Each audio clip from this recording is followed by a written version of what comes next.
Per fixar posició té la paraula l'il·lustre diputat del Partit Popular de Catalunya, senyor Santi Rodríguez.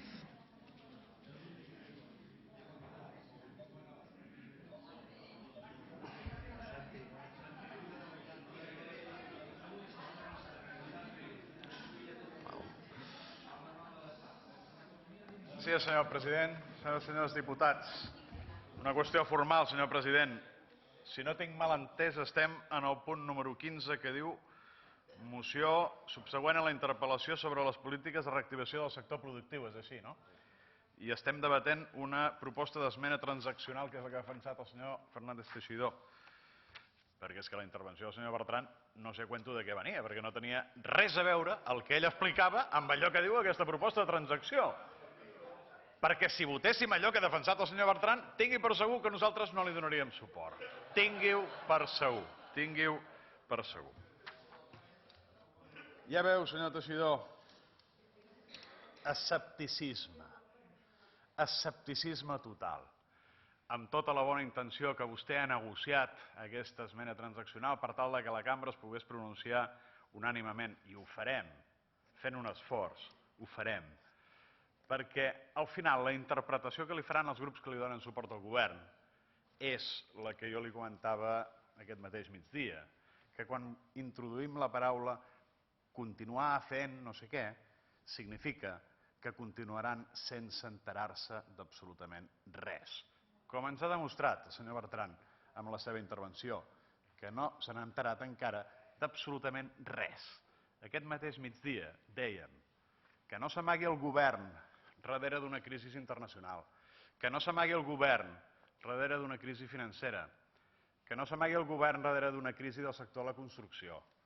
La crisi ara l'estan patint ja els ciutadans, amb independència de que tinguin inversions financeres, amb independència de que depenguin del sector de la construcció, sinó simplement pel fet de ser treballadors o petits empresaris o empresaris de qualsevol sector, perquè la crisi s'ha estès i actualment n'estan afectats absolutament tots els ciutadans. Tant de bo aquesta unanimitat que suscitarà aquesta transacció que ha estat possible avui hagués estat possible no en el mes de setembre, sinó fa uns anys enrere, quan en altres ocasions vostè interpel·lant el govern o nosaltres mateixos interpel·lant el govern els dèiem al tanto que hi ha indicadors que ens apunten que les coses no van bé i que les coses comencin a anar una mica malament, els treballadors de Catalunya, els treballadors i treballadores patiran que no haguem posat l'impuls necessari en aquest canvi de model. Nosaltres estem disposats a donar suport en aquesta moció transaccionada, però també volem deixar clar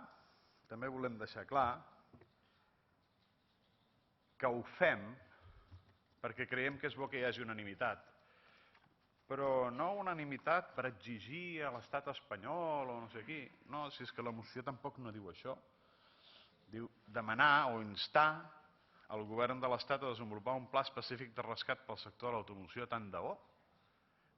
I allò que depèn del govern de Catalunya no ho hem estat fent?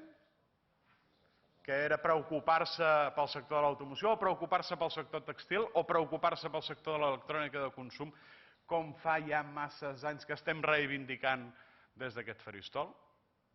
Hem d'esperar que arribem a la situació que hem arribat o que vinguin a manifestar-se 2.000 persones davant de la porta del Parlament de Catalunya per començar-nos a conscienciar que és necessari que s'adoptin mesures amb el temps suficient per evitar que es produeixin aquestes situacions?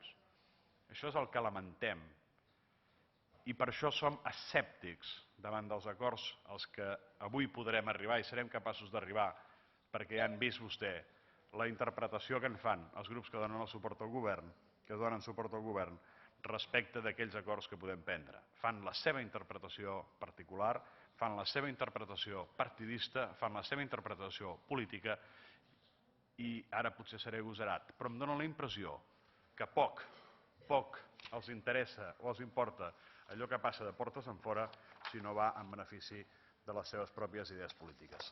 Gràcies, senyor president, senyores i senyors diputats. Gràcies, il·lustre diputat.